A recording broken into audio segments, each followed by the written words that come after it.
அன்பின் பிதாவே, இந்த காலை வேலைக்காக உமக்கு நன்றி செலுத்துகிறோம். ஆண்டவரே மை துதிக்கிறோம், ஸ்தோத்தரிக்கிறோம். பரிசுத்தரே மை துதிக்கிறோம், பரிகாரியே மை துதிக்கிறோம், சர்வ வல்லவரே மை துதிக்கிறோம், சர்வ ஞானியே மை துதிக்கிறோம். ஆண்டவரே, கர்த்தர் தம்முடைய ஜனத்திற்கு சமாதானம் அருளி அவர்களை ஆசீர்வதிப்பார் என்ற வசனத்தின்படி எங்கள் ஒவ்வொருவருக்கும் சமாதானத்தை தந்து எங்களை ஆசீர்வதிங்க. இந்த நாளின் வேத தியானத்தை எங்களுக்கு ஆசீர்வதித்து தாங்க. நேசிக்கிறேன் இயேசு கிறிஸ்துவின் இனிய நாமத்தில் கேட்கிறோம் பிதாவே, ஆமென். 1 சாமுவேல் 17வது அதிகாரம் 38வது வசனம். சவுல் தாவீதுக்கு தன் வஸ்திரங்களை உடுத்துவித்து வெண்கலமான ஒரு சீராவை அவன் தலையின் மேல் போட்டு ஒரு கவசத்தையும் அவனுக்கு தரிப்பித்தான். இப்ப தாவீது கோலியத்தோட யுத்தத்துக்கு புறப்படுறான்.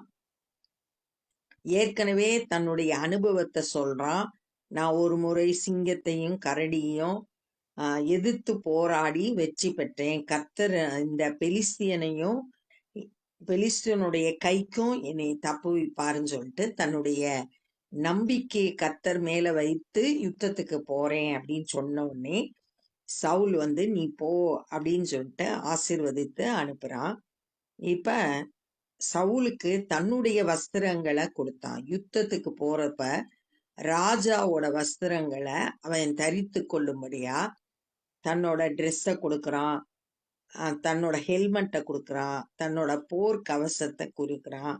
அவனுக்கு பாதுகாப்புக்கு தேவையான எல்லா போர் கருவிகளையும் அவன் கொடுக்கறான்.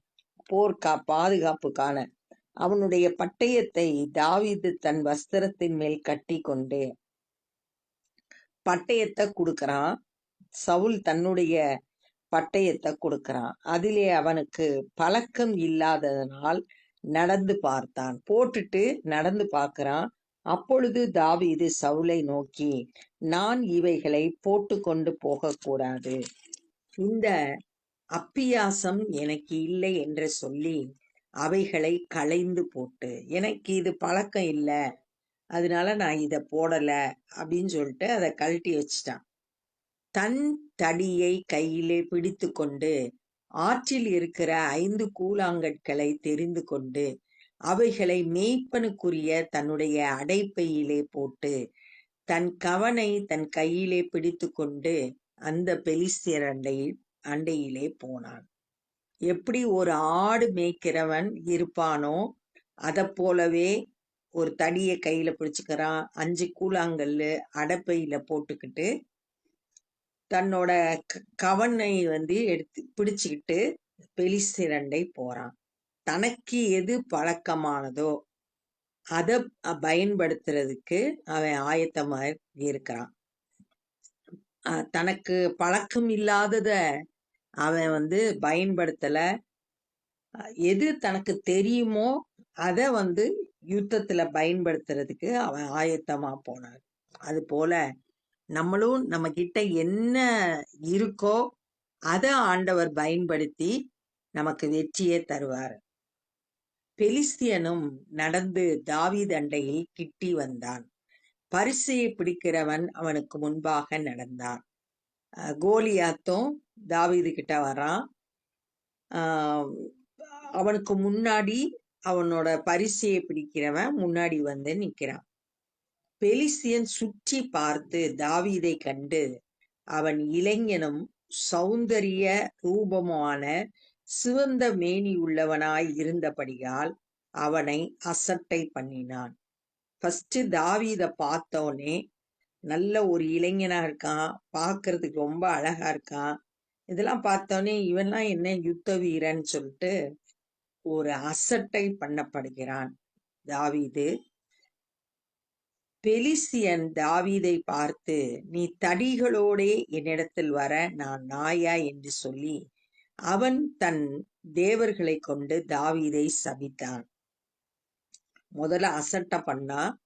இப்ப அடுத்ததா நான் என்ன நாயா அப்படின்னு கேட்டுட்டு தன்னுடைய தேவர்களை வச்சு அவனை சபிக்கிறான். 2வது சபிக்கிறான். அசட்டை பண்றதுன்னா இவனா ஜெயிக்க போறான் அப்படின்னு சொல்லிட்டு நினைச்சான். 2வது சபிக்கிறான். பின்னும் அந்த பெலிஸ்தியன் தாவீதை பார்த்து, என்னிடத்தில் வா, நான் உன் மாம்சத்தை ஆகாயத்து பறவைகளுக்கும் காட்டு மிருகங்களுக்கும் கொடுப்பேன் என்றார். என்கிட்ட வா, நான் உன்னைய கொன்னு ஆகாயத்து பறவைக்கு காட்டு மிருகங்களுக்கு உன் உடம்ப கொடுப்பேன் அப்படின்னு சொல்லிட்டு, யுத்தத்துல நான் தான் ஜெயிப்பேன் அப்படின்னு சொல்லிட்டு இந்த கோலியாத் தன்னுடைய பலத்தை சார்ந்து பேசுறான். அதற்கு தாவீது பெலிஸ்தியனை நோக்கி, நீ பட்டயத்தோடும் ஈட்டியோடும் கேடகத்தோடும் என்னிடத்தில் வருகிறாய், நானோ நீ நிந்தித்த இஸ்ரவேலுடைய இராணுவங்களின் தேவனாகிய சேனைகளுடைய கர்த்தருடைய நாமத்தினாலே உன்னிடத்தில் வருகிறேன். கோலியாத் தன்னுடைய பட்டயம், ஈட்டி, கேடயம் இதெல்லாம் எடுத்து தன்னை சார்ந்து வர்றான், தன்னுடைய திறமைய சார்ந்து வர்றான். ஆனா தாவீது முழுவதுமா கர்த்தரை சார்ந்து கர்த்தருடைய நாமத்துல உன்னிடத்தில் வருகிறேன் அப்படின்னு சொல்லிட்டு சொல்றான். இன்றைய தினம் கர்த்தர் உன்னை என் கையில் ஒப்பு கொடுப்பார். தாவீதுக்கு இருந்த விசுவாச அறிக்கைய பார்க்கணும். யுத்தம் நடக்கவே இல்லை, ஆனா நான் தான் ஜெயிப்பேன் அப்படின்ற விசுவாசம் தாவீதுக்குள்ள மேலோங்கி இருந்தது. நான் உன்னை கொன்று உன் தலையை உன்னை விட்டு வாங்கி பெலிஸ்தியருடைய பாளையத்தின் பிணங்களை இன்றைய தினம் ஆகாயத்து பறவைகளுக்கும் பூமியின் காட்டு மிருகங்களுக்கும் கொடுப்பேன். கோலியாத்தா பார்த்தா ஜெயிக்கவே முடியாது. ஆனா தாவீது முழுவதுமா கர்த்தருடைய பலத்தை சார்ந்து இருக்கிறதுனால கோலியாத்தை பார்த்து கொஞ்சம் கூட பயப்படல. தைரியமா நான் தான் ஜெயிப்பேன், உன்னைய கொன்னு காட்டு மிருகங்களுக்கு போடுவேன் அப்படின்னு சொல்லிட்டு சொல்றான். அதனால் இஸ்ரவேலின் தேவன் ஒருவர் உண்டு என்று பூலோகத்தார் எல்லாரும் அறிந்து கொள்வார்கள். அப்படி நான் ஜெயிக்கும் போது இந்த பூமியில இருக்க எல்லாரும் கர்த்தரை அறிந்து கொள்வார்கள். எப்பயுமே கர்த்தருக்கென்று வைராக்கியமா செயல்படும் போது, அதுல நம்ம வெற்றி பெறும்போது அதை மற்றவர்கள் பார்த்து கர்த்தரை அறிந்து கொள்ளுவார்கள். நம்மளோட வாழ்க்கையில கூட நம்ம பிரச்சனைகளை சந்திக்கும் போது நம்மளுடைய பலத்தினால் அல்ல, கர்த்தருடைய பலத்தினால அதை நம்ம ஜெயிக்கும் போது சுற்றில இருக்கிற மக்கள் கர்த்தரை அறிந்து கொள்ளுவார்கள். நம்ம அவங்களுக்கு முன்பாக ஒரு சாட்சிகளாய் இருப்போம். கர்த்தர் பட்டயத்தினாலும் ஈட்டினாலும் ரட்சிக்கிறவர் அல்ல என்று இந்த ஜனக்கூட்டம் எல்லாம் அறிந்து கொள்ளும். மனுஷீக எண்ணங்களின்படி ஒரு யுத்தம் நடந்துச்சுன்னா பட்டயம் ஈட்டினாலதான் ஜெயிக்க முடியும். ஆனா கர்த்தர் அப்படிப்பட்டவர் இல்ல. யுத்தம் கர்த்தருடையது, அவர் உங்களை எங்கள் கையில் ஒப்பு கொடுப்பார். கர்த்தர் ரட்சிக்கிறதுக்கு பட்டயம் ஈட்டி எல்லாம் தேவையில்லை. யுத்தத்தை அவரே செய்வார். அவர் உங்களை எங்க கையில ஒப்பு கொடுப்பார் அப்படின்னு சொல்லிட்டு தாவீது விசுவாசமா அறிக்கை செய்கிறத பார்க்கிறோம். அப்பொழுது அந்த பெலிஸ்தியன் எழும்பி தாவீதுக்கு எதிராக கிட்டி வருகையில் தாவீது தீவிரமாய் அந்த சேனைக்கும் அந்த பெலிஸ்தியனுக்கும் எதிராக ஓடி, கோலியாத்து இதை கேட்டோன்னே எந்திரிச்சு வர்றான் யுத்தத்துக்கு. தாவீது அதை விட வேகமா போய் அந்த கோலியாத்துக்கு எதிரா போய் தன் கையை அடைப்பையில் போட்டு அதிலிருந்து ஒரு கல்லை எடுத்து கவனிலே வைத்து சுழற்றி பெலிஸ்தியனுடைய நெற்றியில பட எறிந்தான். ரொம்ப வேகமா செயல்படுறான். அவன் பக்கத்துல வர்றதுக்குள்ள இவன் அடைப்பையில ஒரு கல்லு கவன்ல வச்சு சுத்தி நெற்றியில அடிச்சிட்டான்.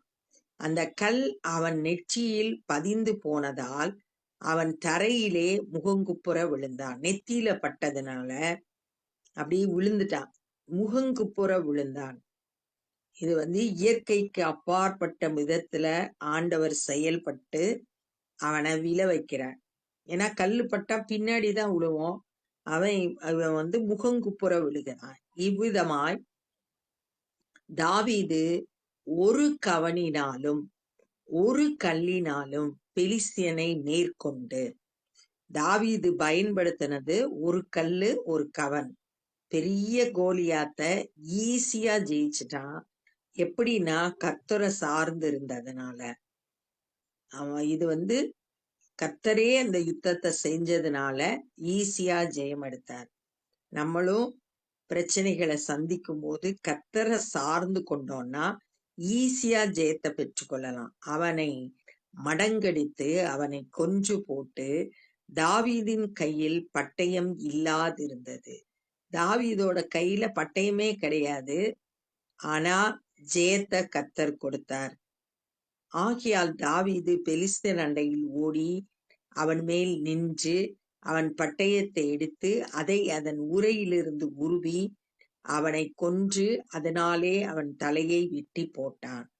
வேகமா ஓடி போய் கோலியாத்து மேல ஏறி நின்னு அவன் பட்டயத்தை வச்சே அவனை அழித்து போட்டான். அப்பொழுது தங்கள் வீரன் செத்து போனான் என்று பெலிஸ்தியர் கண்டு ஓடி போனார்கள். முதல்ல இஸ்ரவேல் மக்கள் கோலியாத்தை பார்த்து பயந்து முகத்துக்கு விலகி ஓடி போனாங்கன்னு 24வது வசனத்துல வாசித்தோம். ஆனா கர்த்தர் இப்ப வெற்றியை கொடுத்து சூழ்நிலைகளை மாற்றி இப்ப எதிரி வெக்கப்பட்டு ஓடி போறான். ஏன்னா ஜெயிக்கிறவனுக்கு மற்றவங்க அடிமைன்னு ஏற்கனவே சொல்லியிருந்தாங்க. அதனால பயந்துகிட்டு அந்த இடத்த விட்டு ஓடி போயிட்டாங்க.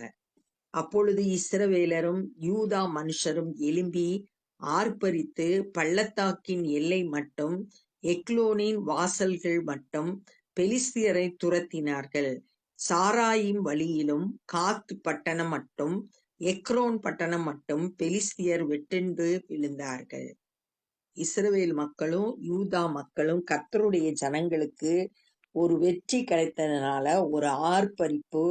இவங்க பெலிஸ்தியரை துரத்திட்டு போய் அவங்க பட்டணத்துல பெலிஸ்தியரை முழுவதுமா அழித்து போட்டாங்க. இஸ்ரவேல் புத்திரர் பெலிஸ்தியரை மூர்க்கமாய் துரத்தின பிற்பாடு நல்ல வேகமா கோபமா அவங்கள துரத்தி அடிச்சுட்டு திரும்பி அவர்களுடைய பாளையங்களை கொள்ளையிட்டார்கள்.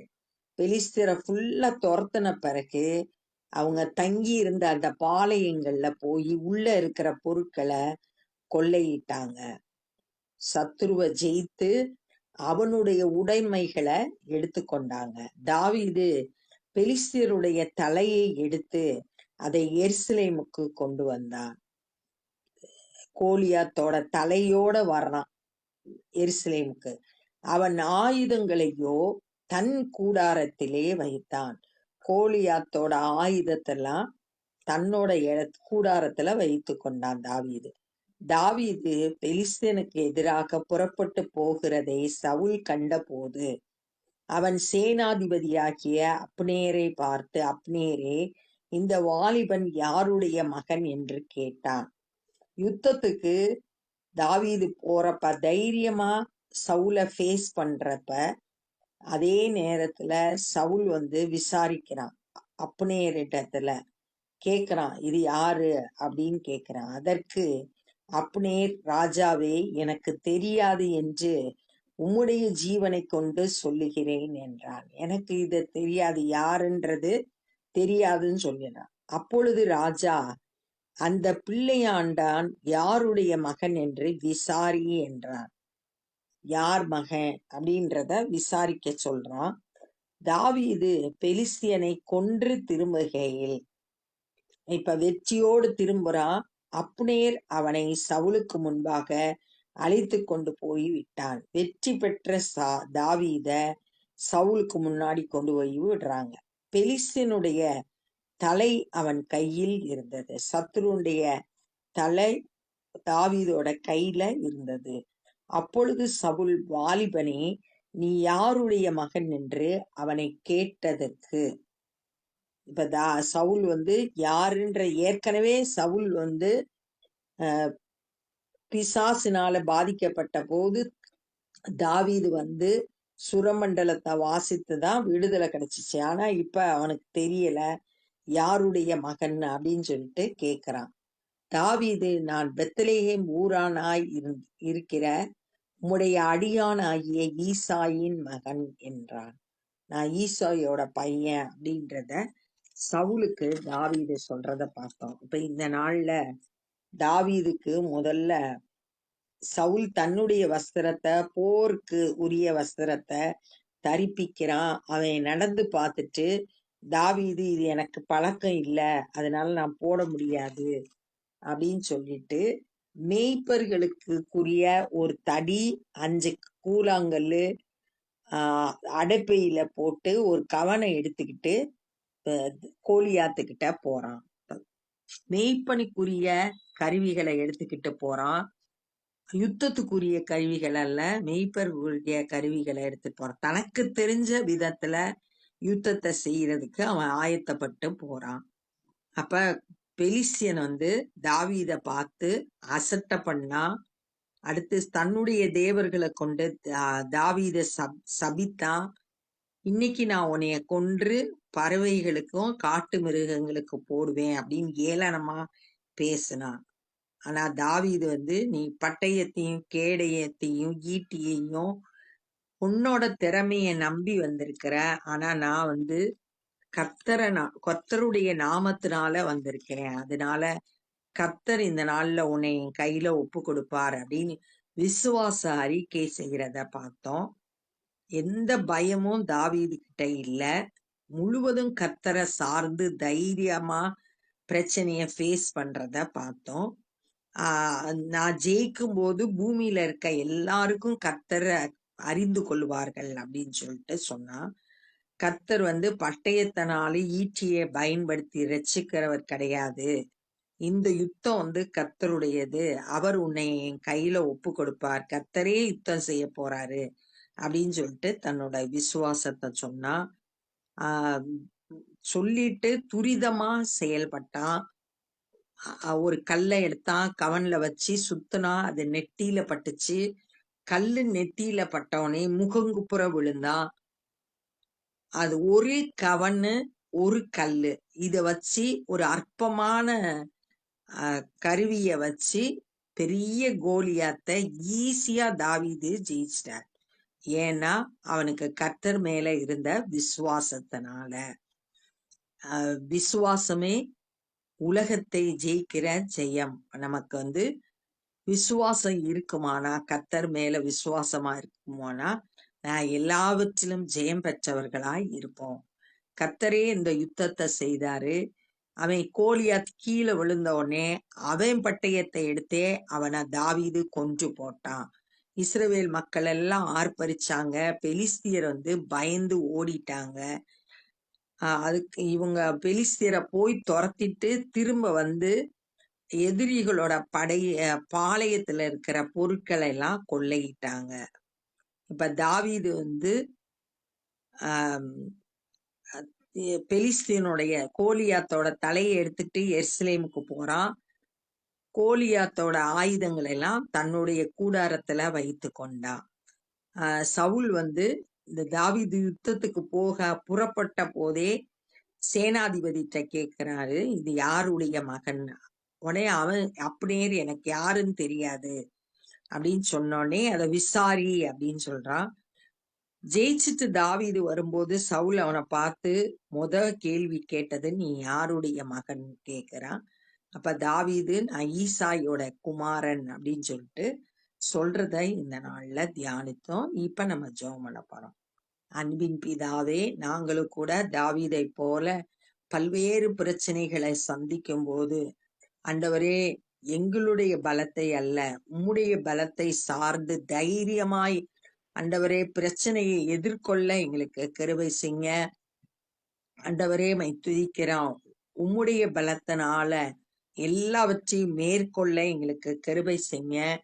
ஆண்டவரே, நீரே எங்களை ரட்சிக்கிற தேவன் என்பதை ஒவ்வொரு நாளும் எங்களுடைய அனுதின வாழ்க்கையில ருசித்து பார்க்க கிருபை செய்யுங்க. எங்கள் மூலம் அநேகர் உம்முடைய அன்பையும் வல்லமையும் அறிந்து கொள்ளட்டும். இந்த நாள்ல சுவிசேஷ பணியை செய்கிற ஒவ்வொருவரையும் உம்முடைய கரத்தில் எடுத்து பயன்படுத்துங்க. அநேகர் சத்தியத்தை அறிந்து ரட்சிக்கப்பட கிருபை செய்யுங்க. நாங்களும் உம்முடைய ராஜ்ய பணியிலே எங்களால் இயன்றதை செய்ய கிருபை தந்து வழி நடத்துங்க. நேசிக்கிற இயேசு கிறிஸ்துவின் இனிய நாமத்தில் கேட்கிறோம் பிதாவே, ஆமென். என் ஆத்துமாவை கர்த்தரை ஸ்தோத்திரி, என் முழு உள்ளமே பரிசுத்த நாமத்தை ஸ்தோத்திரி. என் ஆத்துமாவை கர்த்தரை ஸ்தோத்திரி, கர்த்தர் செய்த சகல பாரங்களை மறவாதே. ஆமென். God bless you.